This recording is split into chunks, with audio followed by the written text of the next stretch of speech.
राष्ट्रीय बाल आयोग गया है ट्विटर के पास, ट्विटर को कंप्लेंट किया है, तो ट्विटर का जो डबल स्टैंडर्ड है वही एक्सपोज करेंगे आपको ना? तो शुक्र। लाइव शो में कांग्रेस प्रवक्ता पर भड़की रूबिका लियाकत, राहुल गांधी के अकाउंट ब्लॉक पर हुई तीखी बहस।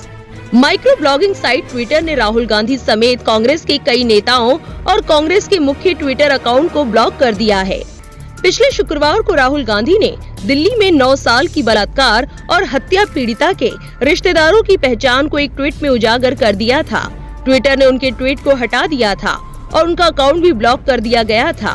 कांग्रेस ट्विटर अकाउंट्स ब्लॉक किए जाने पर ट्विटर और नरेंद्र मोदी सरकार पर निशाना साध रही है। कांग्रेस की प्रवक्ता रागिनी नायक ने रूबिका लियाकत के शो में ट्विटर के इस कदम को लोकतंत्र की हत्या बताया।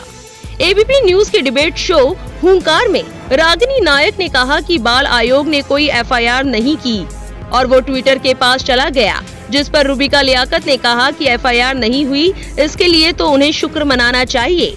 जिसके बाद दोनों में तीखी बहस हो गई। राष्ट्रीय बाल आयोग गया है ट्विटर के पास, ट्विटर को कंप्लेंट किया है, तो ट्विटर का जो डबल स्टैंडर्ड है वही एक्सपोज करेंगे आपको ना? तो शुक्र करना चाहिए एफआईआर दर्ज सुनिए, आप पूरी बात सुनिए। रागिनी कह रही थी, पॉक्सो कानून के तहत राहुल गांधी पर भारतीय जनता पार्टी या राष्ट्रीय बाल आयोग ने एफआईआर की है। राष्ट्रीय बाल आयोग गया ट्विटर के पास, वहां कंप्लेन किया, तो ट्विटर का जो डबल स्टैंडर्ड है वही एक्सपोज करेंगे ना? उन्हें टोकते हुए रूबिका लियाकत ने कहा, रागिनी आपको तो शुक्र मनाना चाहिए कि एफआईआर दर्ज नहीं हुई। आप ये कह रही है कि एफआईआर भी दर्ज हो जानी चाहिए। सारे लोग देख रहे हैं। मैंने बहुत इत्मीनान से आपकी बात सुनी है। उनकी बातों पर भड़कते हुए रागिनी नायक ने कहा, मेरी पूरी बात सुनिए, गलत मत बोलिए, गलत बात। रूबिका लियाकत फिर बोली, मैं आपकी बात अभी तक समझ नहीं पाई। वहीं कांग्रेस गदगद होती है जब पूर्व आईटी मिनिस्टर का अकाउंट लॉक हो जाता है। आप ही लोग 11 मंत्रियों का अकाउंट लॉक करने के लिए ट्विटर को खत लिखते हैं। आप ही बड़ी वाहवाही करते हैं। तब लोकतंत्र खतरे में था। अब ट्विटर ने कानून के तहत कार्रवाई की, तब भी लोकतंत्र खतरे में है। लोकतंत्र खतरे में कब नहीं होता? आप ही लोग ट्विटर की बड़ी वाहवाही करते, तब लोकतंत्र खतरे में था। अब ट्विटर ने कानून के तहत कार्रवाई की, तब भी लोकतंत्र खतरे में है।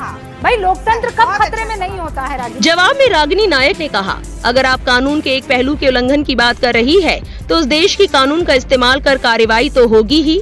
जब कार्रवाई नहीं हुई तो आप उलट बासी क्यों बजा रही है? यहाँ पर उल्टी गंगा क्यों बहा रही है? जब कार्रवाई नहीं हुई तो कानून की बात क्यों कर रही है? आप कर दीजिए एफआईआर जाकर। जवाब में रूबिका लियाकत ने कहा, मैं क्यों करूं भाई, मैं तो कह रही हूं कि शुक्र मनाइए एफआईआर नहीं हुई है। कायदे से तो कानून तोड़ने पर एफआईआर होनी ही चाहिए। कानून तोड़ा, ट्विटर के नियम को तोड़ा और इसलिए आपके ऊपर लग गया ताला। आपको बता दें, ये कोई पहली बार नहीं है जब रूबिका लियाकत लाइव शो में मोदी सरकार का बचाव करती नजर आ रही है। इससे पहले भी कई डिबेट में देखा गया है कि वो मोदी सरकार की आलोचना पर कई बार भड़कती देखी गई है। इसलिए अब उन्हें लोक पत्रकार की जगह स्व घोषित भाजपा प्रवक्ता के रूप में भी जानने लगे हैं। इतना ही नहीं, मोदी सरकार के इस तरह बचाव के बाद सोशल मीडिया पर भी लोग तरह तरह की प्रतिक्रियाएं दे रहे हैं और रूबिका लियाकत की पत्रकारिता पर निशाना साधते हुए नजर आ रहे हैं। इस बीच ट्विटर पर #तलवा चाटू पत्रकारिता भी जमकर ट्रेंड कर रहा है। आपकी क्या राय है इस खबर को लेकर? हमें कमेंट सेक्शन में जरूर बताएं।